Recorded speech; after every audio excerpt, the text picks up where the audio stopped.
looks like it's a line of slope L, CL, and G comes up here. So this is the line on which our system's operating, making a material balance. Well, this is a heat balance, actually. And somewhere in our column, we have a point here whose temperature is T and whose enthalpy of the gas is Hg. So we're going to work this problem in gas temperature and, well, we're going to work this problem essentially in liquid temperature and gas enthalpy. So we say, hey, look at here. This says G dHg equals LCl dTl. So this is a balance between Z and Z plus dC. All right, I would like to say something about LCl dTl, and I would like to say something about G dHg. So here we are at some place in the column.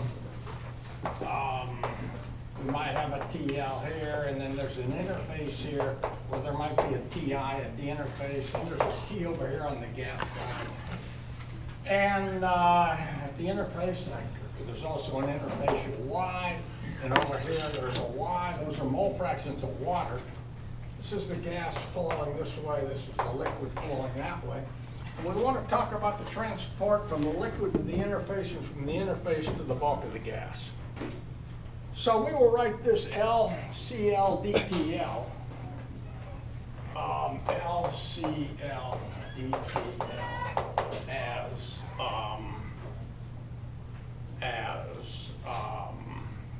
HL, heat transfer on the liquid side, TL minus TI. I guess I got to put an A in there for area per unit volume times an AdC. So that would be an equation for TL in terms of TL and TI. If I had any idea what TI was, I'd go ahead and integrate that, but I don't have any idea what TI is. I'm going to need TI, that's one of my problems. So what is one of my problems? I need TI, and I need the humidity there, and I need the gas enthalpy there. Those are going to be my problems. But this equation gets me started, and I'm also going to write G dHg. This is the rate at which heat's flowing from the surface to the bulk of the gas. So it's got a couple of parts to it. One of the parts is H on the gas side, A Ti minus T, A dZ. This is the sensible heat being carried from the interface to the bulk of the gas. However, there's mass flowing from the interface to the bulk of the gas, and that mass is water, and it's carrying its enthalpy. So I've got to write something that tells me about mass transfer, but then again, we know all about that. K, Y, A, Y, I minus Y, A, B, Z. That gets me moles. It's carrying its enthalpy. What are the units of C? And the molecular weight of water. Dr. John? Yeah. What are the units of C? I didn't hear. What are the units of C? L, I guess? This is a heat capacity. Heat capacity. This is a heat capacity of the liquid.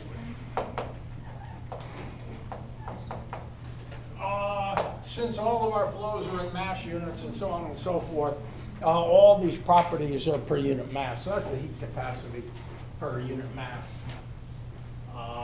This is latent heat, and recall that this came into the game because at one point we said, what did we say? We said Hg is equal to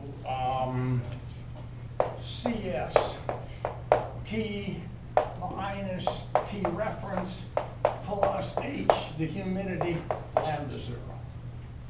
Now, humidity was pounds of water per pound of dry air, so latent heat per pound of water. So that's in pound units. So, but this is in moles. So the pounds per heat per pound. This is pounds per mole. That's moles. So the units look superb. Now I'm going to make an adjustment or two here to have something good happen. The adjustment is I want to get out of Y's and into humidities. I want to get into humidities because humidities appear here in HG. So here's my problem. I've got this HG here. This HG is appearing in my balance. I need to work hard to get the HGs in here instead of things like Y's and T's. So that's the game, try and do that. So I'm going to make the approximation that yi minus y, which I see right there, is humidity at the interface minus humidity times the mass of air divided by the mass of water. That's not mass, that's molecular weight. It's the ratio of the molecular weights. The other thing I'm going to do is I'm going to write Ky as PKP. We've done that a number of times. So I'm going to rewrite this slightly and take a look at what I got. And then comes the magic. Boy. Hey, I want. So let me find out where we can put some of this stuff.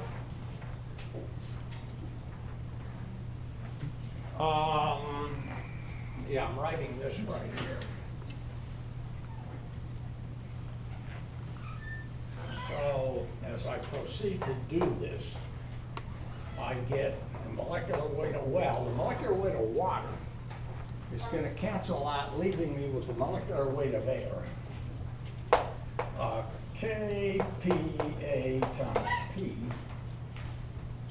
Okay, that gets me all of that taken care of. Lambda 0, which is, I'll put it here, so it goes for it. HI minus H, A dZ, and my other piece is heat. That's a heat transfer coefficient in the gas. So I've got a heat transfer coefficient in the liquid carrying stuff to the interface. I've got a heat transfer and a coefficient in the gas carrying stuff from the interface to the bulk of the gas. That's this. HGA Ti minus T A dZ. Now I'm sitting here looking at HI and TI, and I'm sitting here looking at H and T, and I'm noticing that HG depends upon T and H. So if I had any luck, something good would happen. Well, it turns out in most systems you have no luck at all, but in air water, there's a nice accident that tells you that something like this is true. HGA over M air PKPA is approximately CS by some luck. Of course it isn't exact, but the simplification is worth it. And so I rewrite all this as, now you can see with my CES, multiplying the T and my H's here standing alone. Here are my humidities multiplied by lambda 0 already. Here are my T's badly wanting to be multiplied by CS, but look what happens. So here is my equation. It's G DHG equals molecular weight of air, P kPa. So far, so good. HGI minus HGA dZ. This is my balance on the air side, and this is the equation that I'm going to integrate. It's only one snag, but we'll get there. So I have G over A. I have 1 over the molecular weight of air over P kPa. I have dHg over Hg at the interface minus Hg in the bulk equals dZ. So I integrate and I obtain, I want to keep that picture. So I integrate and I obtain G over A, 1 over the molecular weight of air, P kPa, integral from Hg in to Hg out, dHg over Hg at the interface minus Hg. And if I do that integration, I get the height needed to achieve the outlet temperature that I want to achieve. So I'm giving this inlet temperature, I'm giving the inlet humidity, I'm giving the inlet gas temperature. So I have this. And so I have this point, I draw this line of slope, whatever we said it was. It was CL, it was LCL over G. And I want to do the integration along this curve. This is the, so what do I need? Hg is the dummy variable of integration. Hg is beautiful. Hgi is a pain in the neck. Here's Hg in, here's Hg out. I want to do this integration. Okay, I need to say something about Hgi, but I can.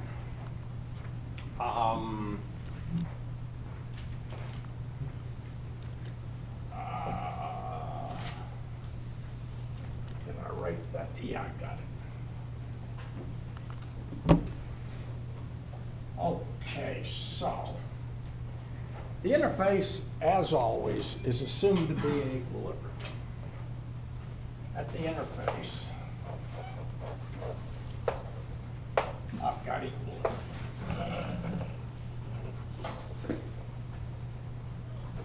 And that means if I'm at the interface and I've got a temperature Ti, and I got a mole fraction Yi, that's the equilibrium mole fraction of water. This is air over here, this is water over here. This is the equilibrium mole fraction of water and air against pure water. Y's are always P, partial pressures over total pressures. At the interface, for equilibrium, Yi is going to be the vapor pressure at T divided by P. Well, Yi is going to be the vapor pressure at Ti divided by P. So I am looking for Hg at the interface. Hg at the interface, which is going to be Cs T interface minus T0, plus the humidity at the interface, Hi, times lambda 0. Dr. Johns? Yeah. Is that the same setup as, Beg your pardon? is that the same, the cooling tower is pretty much the same setup as the pack tower? Let me make a comment along those lines. What does that look like? Hmm? What does that look like? The cooling tower? Well, tell me where you're pointing. What does it look like? Are the two gas or the two fluids? Well, okay, let touch me with each see other? if I can draw a picture that will help, and if it doesn't, you can tell me it doesn't, and I'll try and draw another picture. I don't want to lose that. I don't want to lose that, so let's try it here. Is it just a heat exchanger? Hmm? Is it just a heat exchanger? It is just a heat exchanger, but it's also exchanging mass. Okay, let me first say what's going on. Got it. This hot water comes in. Yeah, but what does Okay? it look like though? Can you draw it? I kind of need a picture. Oh, there's lots of configurations, and it doesn't matter which one you've got. The configuration only determines your transport coefficients. So if I've got configuration A or configuration B or configuration C, I will use mass transfer and heat transfer coefficients pertinent to A, or pertinent to B, or pertinent to C. One possibility is a packed column. Okay, another possibility is it's just a wetted wall column. In fact, if you go downtown, not too far southeast of the Hippodrome Theater, you will come upon GRU's headquarters. Out in front of GRU's headquarters, this great huge sphere. They're putting water on top of the sphere and letting it flow over the sphere. It's a cooling tower, but they're not doing it for a cooling tower, they're doing it for your artistic enjoyment. A lot of people just simply add slats of wood in there, let the water trickle over the slats of wood. Now, in any case, I don't care what the configuration is, if it's a wetted wall, say, and I've got a film of water going down the wall, the interfacial temperature is the temperature between the water and the gas near the water. Out here in the bulk of the gas, the temperature is something else. Here in the bulk of the liquid, the temperature is something else. At the interface, there's a TI that comes in balance, so that the heat transferred from here to here, it balances the heat transferred from there to there.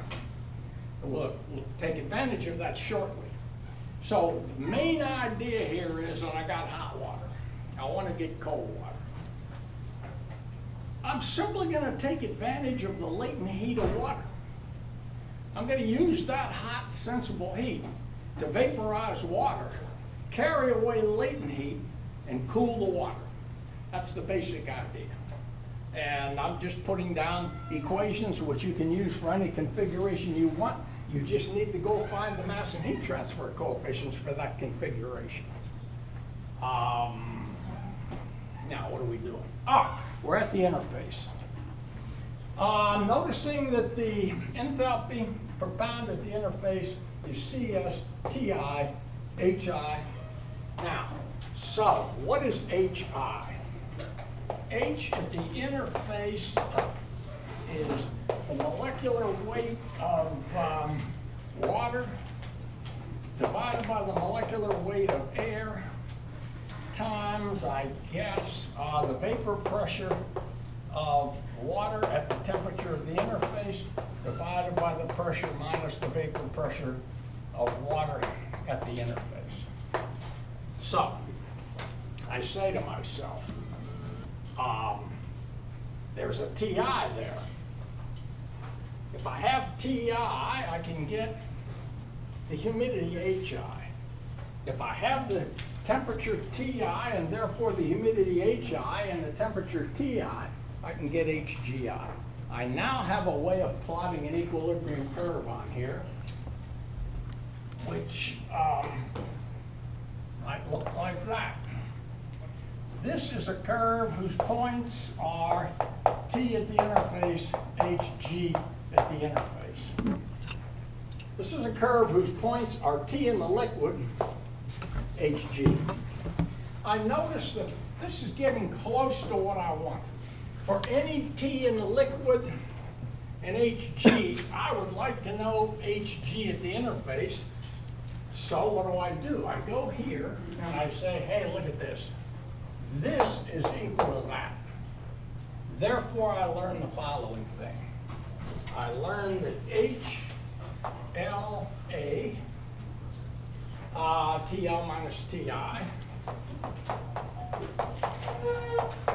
canceling out the ADCs, is equal to M of the water, lambda 0, KPA, KPKPA times TI minus TL, TI. No, T-gas.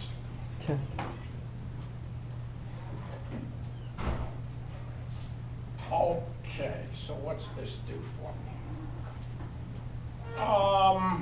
This is an equation. Okay.